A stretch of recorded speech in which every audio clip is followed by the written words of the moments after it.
L'épisode du tyran qui désira Sahara. Abu Huraira a dit « Ibrahim n'a menti que 3 fois, 2 fois pour Allah. La première lorsqu'il dit « Je suis malade ».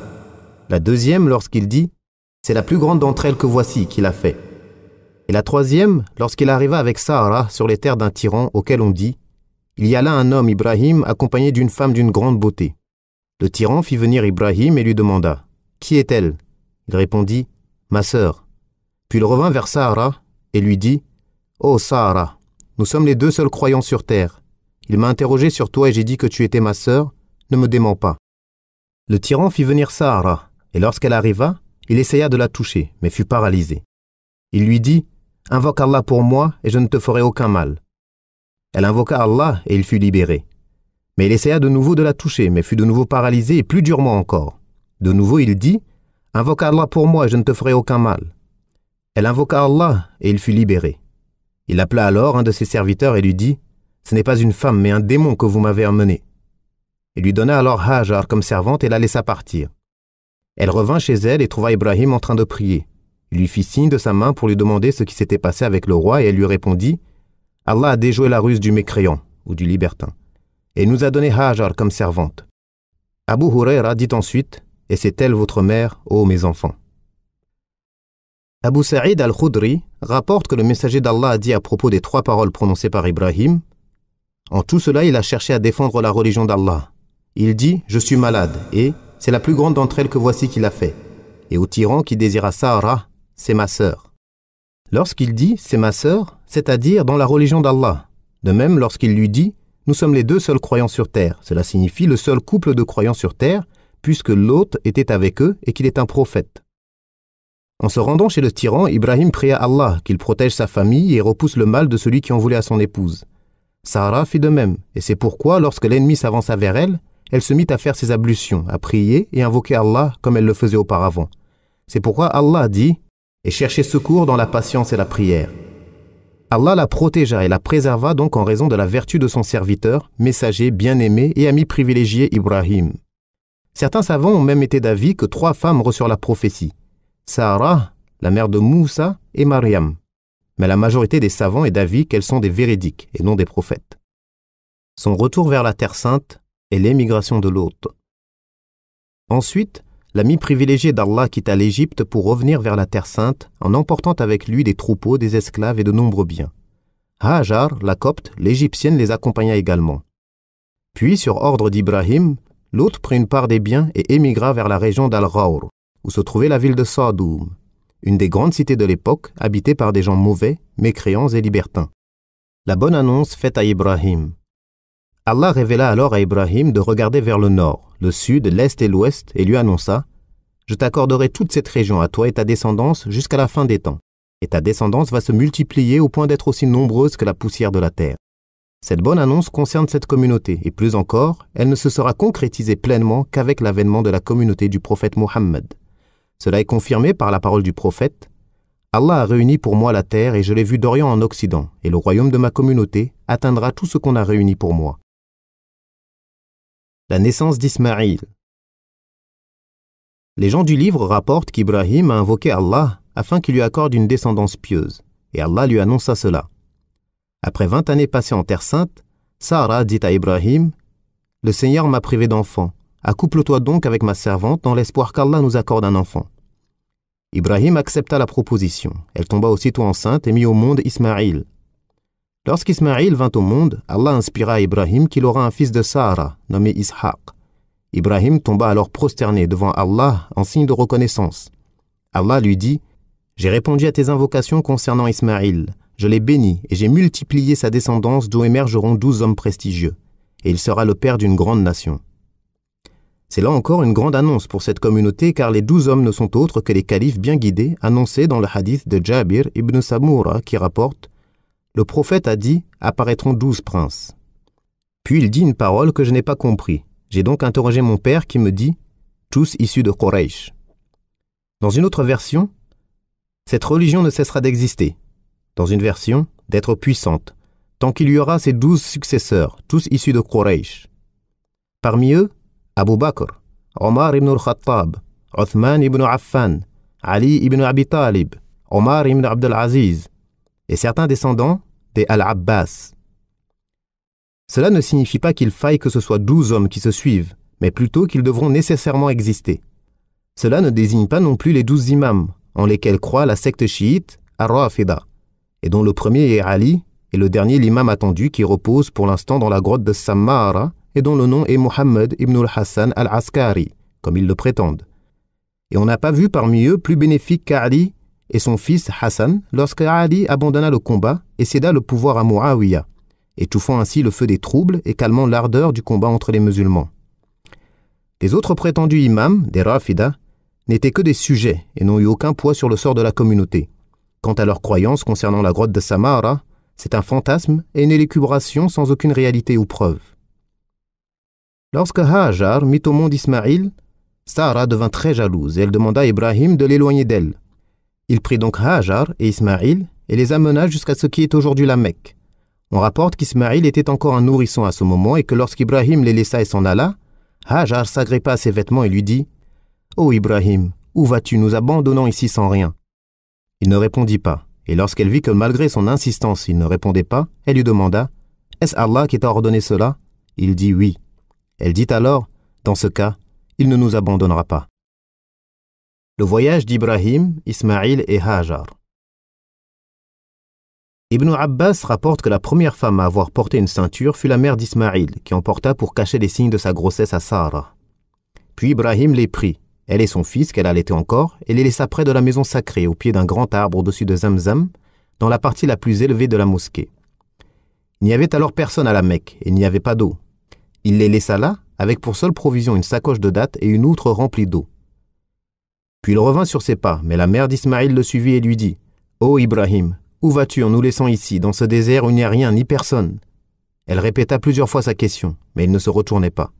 Voyant cela, elle lui demanda « Est-ce Allah qui te l'a ordonné ?» Il répondit « Oui ». Elle dit alors « Alors, il ne nous abandonnera pas. » Et elle revint sur ses pas. Ibrahim partit alors jusqu'à être hors de leur vue. Il fit face à la maison sacrée, leva les mains et invoqua Allah en ces termes.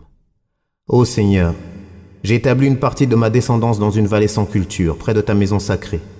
Ô Seigneur, afin qu'ils accomplissent la prière, fais que penche vers eux le cœur d'une partie des gens, et nourris-les de toutes sortes de fruits, peut-être seront-ils reconnaissants. » La mère d'Ismaïl se mit alors à allaiter son fils, et elle but l'eau de la gourde jusqu'à ce qu'il n'en restât plus. Puis elle eut soif, ainsi que son fils, qui se mit à se tordre de douleur. Elle s'éloigna pour ne pas voir son fils dans cet état, et elle vit que As-Safa était la colline la plus proche. Elle l'escalada et se mit à scruter la vallée pour voir s'il y avait quelqu'un, mais elle ne vit personne. Elle redescendit, et lorsqu'elle atteignit le creux de la vallée, elle releva le pan de sa tunique et courut avec peine jusqu'à atteindre la colline d'Al-Marwa, qu'elle escalada pour voir quelqu'un, mais elle ne vit personne. Et elle fit cela 7 fois. Ibn Abbas ajouta, le prophète a dit, c'est pour cela que les gens font le parcours entre les deux collines. Une fois parvenue au sommet, Al-Marwa, elle entendit une voix. Elle dit en elle-même, « Tais-toi ». Elle tendit l'oreille et entendit à nouveau la voix l'interpeller. Elle dit alors, « Je t'ai bien entendu. Si tu as de l'eau, secours-moi. » Elle vit alors l'ange à l'endroit où se trouve la source de Zamzam. Il frappa la terre de son talon ou de son aile, jusqu'à ce que l'eau jaillisse. Hajar se mit à creuser un petit bassin et à puiser de l'eau dans sa gourde, mais l'eau ne cessait de jaillir au fur et à mesure qu'elle recueillait de l'eau. Ibn Abbas ajouta, « Le messager d'Allah a dit, qu'Allah fasse miséricorde à la mère d'Ismaïl. Si elle avait laissé Zamzam couler, ou, si elle n'avait pas puisé de l'eau, Zamzam serait une source jaillissante. » Elle en but et donna le sein à son fils. L'ange lui dit, « Ne crains pas d'être abandonné, car ici sera bâtie la maison d'Allah par cet enfant et son père, et Allah n'abandonne pas les siens. » La maison s'élevait dans le ciel telle une colline. Les torrents d'eau qui jaillissaient passaient à sa droite et à sa gauche. Elle demeura ainsi jusqu'au jour où des membres de la tribu de Jurhum, revenant de Qada', firent halte dans la vallée de la Mecque. Ils virent un oiseau planer dans le ciel et dirent « Cet oiseau tourne autour de l'eau. Nous nous arrêtons pourtant régulièrement dans cette vallée, mais il n'y a pas d'eau. » Ils envoyèrent des éclaireurs qui leur confirmèrent la présence d'eau. Ils s'y rendirent et trouvèrent la mère d'Ismaïl près de l'eau. Ils lui demandèrent « Nous permets-tu de nous établir auprès de toi ?» Elle répondit « Oui, mais vous n'avez aucun droit sur l'eau. » Ils acceptèrent et s'établirent près d'elle. Abdullah ibn Abbas ajouta « Le prophète a dit « Cela réjouit la mère d'Ismaïl qui aimait la compagnie. » Ils s'installèrent donc et firent venir leurs familles qui furent plus nombreuses. Ismaïl devint un jeune homme et apprit la langue arabe à leur contact. Il leur plut et ils lui donnèrent une de leurs filles en mariage. La mère d'Ismaïl mourut et peu après le mariage d'Ismaïl, Ibrahim revint voir son fils. Il ne le trouva pas chez lui et l'interrogea son épouse qui lui dit « Il est parti chercher des provisions ».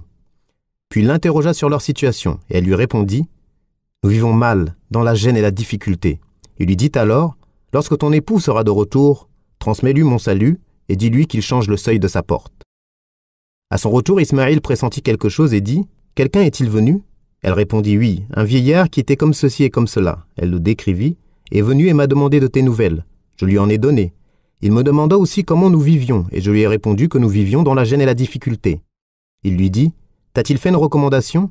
Elle répondit « Oui, il m'a dit de te transmettre son salut et que tu devais changer le seuil de ta porte. » Ismaïl lui dit « Ce vieillard est mon père. Il m'a ordonné de me séparer de toi. Rejoins donc ta famille. » Il la répudia et épousa une autre femme parmi eux. Ibrahim s'absenta un temps puis revint les voir. Il ne trouva pas son fils et se rendit chez son épouse, à laquelle il demanda des nouvelles d'Ismaïl.